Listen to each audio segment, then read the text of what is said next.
baptism.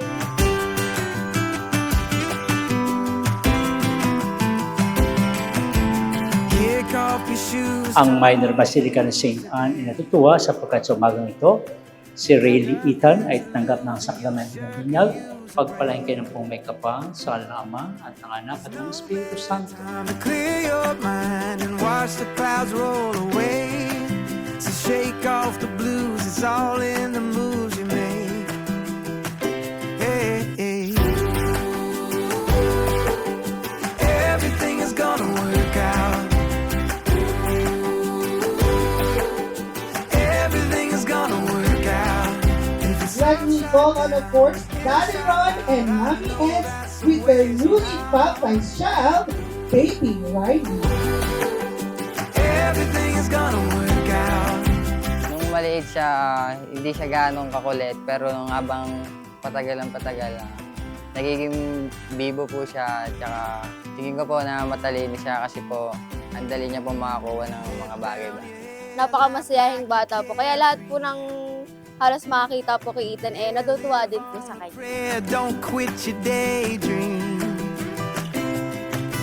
Sink or swim, dive right in. Don't lose heart, 'cause you can start again. You'll find your way, there's no need to worry. Last name ni Baby Riley. Ready? 1, 2, 3. Bernabe, it's correct! It's upside down. Okay, sir. Saan ba nila to, sir? At ikaw pa talaga ang naglakas ng loob magdala nito dito. Work out. Wish ko po sana lumaki siyang mabait at magalang. Tsaka po, good health para kay baby po.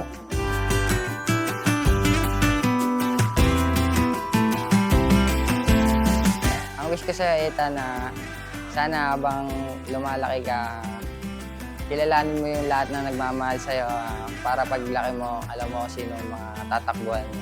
Ang wish ko sa'yo, anak, na sana lumaki ka may takot sa Diyos, magalang, mabait na bata. Tsaka marunong maka-appreciate ng mga bagay kahit malaki man o maliit.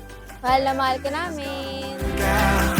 It's upside down, inside out. I know that some way, somehow. Everything is gonna work out. Sana po maging mabait sa bata at naglako na natin. Thank you sa inyo lahat sa pagdalo dito sa binyag na aking apo. Maraming salamat. Nagpapasalamat ako sa inyong pagdalo sa aking munting apo. Maraming salamat. Naway naging masaya kayong lahat. Thank you. I know that some way, somehow.